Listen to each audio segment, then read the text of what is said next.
गावाचं शांत दृश्य, छोटंसं घर, अंगणात वडाचं झाड, लहानपणीची सायली झाडाखाली पुस्तक वाचत बसलेली. बाजूला आई भाकरी भाजते.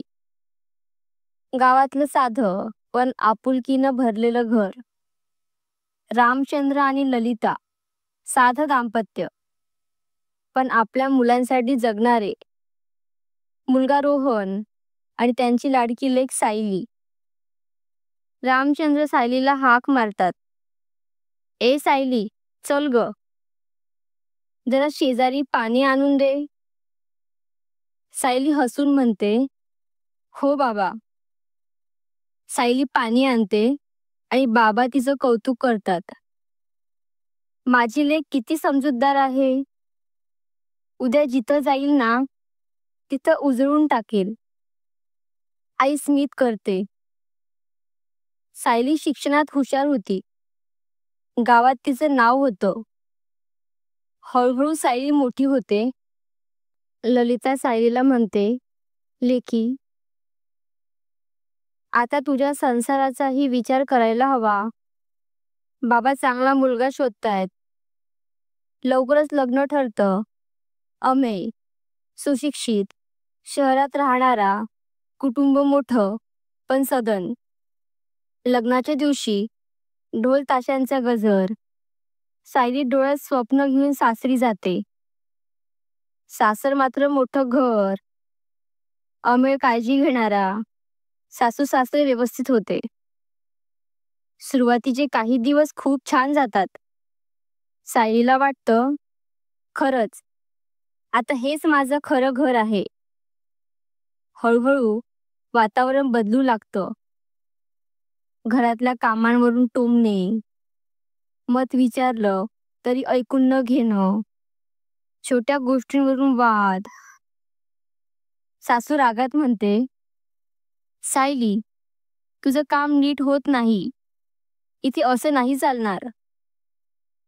घरची एक वडीलधारी बोलते, हे तुझं घर नाही, तू फक्त इथे राहतेस. सायली शांत उभी राहते. तिच्या डोळ्यात पाणी येतं. सायली मनाशीच बोलते, घर म्हणजे आपुलकी, पण इथे तर फक्त शब्दांचे बाण आहेत. अमेयही हळूहळू अंतर ठेवतो. सायलीला एकटेपण जाणवू लागते.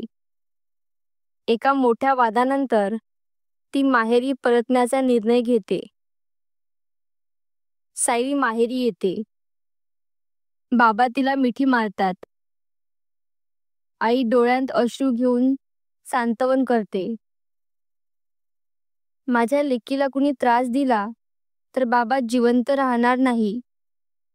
काळजी करू नकोस ग, अशी तिला तिचे बाबा म्हणतात.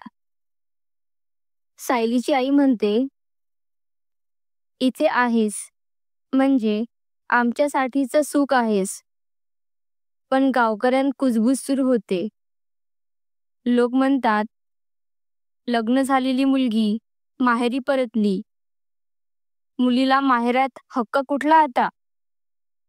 सायली हे ऐकून हादरते. स्वतःशी बोलते. सायली म्हणते, मग खरं माझं घर कोणतं. माहेरही नाही, सासरही नाही. मग सायली वकिलाकडे जाते. ऑफिसमध्ये ती शांत बसलेली असते. वकील हसत समजवतात, सायलीबाई, काळजी करू नका. कायद्यानं मुलीला माहेरच्या मालमत्तेत तितकाच हक्क आहे जितका मुलाला. हा हक्क कुणीही काढून घेऊ शकत नाही.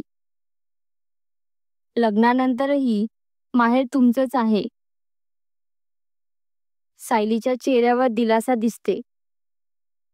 तिच्या डोळ्यात आत्मविश्वास परततो.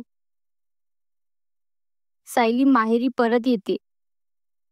बाबा अंगणात बसलेले असतात. ती धावत जाते. बाबांना मिठी मारते. सायली भावुक होऊन म्हणते, बाबा, मला काही घ्यायचं नाही, पण हे जाणून खूप समाधान मिळालं की माझं माहेर माझं आहे. माझं खरं घर तेच, जिथं मला आपली म्हणून मान मिळतो. आई, बाबा, भाऊ सगळ्यांच्या डोळ्यात अश्रू येते. कायद्यानं मुलीला माहेरावर तितकाच हक्क दिला आहे, जितका मुलाला दिला आहे. पण खरं घर ठरतं ते चार भिंतीत नाही, तर प्रेम, आपलेपणा आणि सन्मानानं. मुलीचं खरं घर तेच, जिथं तिला आपली म्हणून स्वीकारलं जातं. धन्यवाद.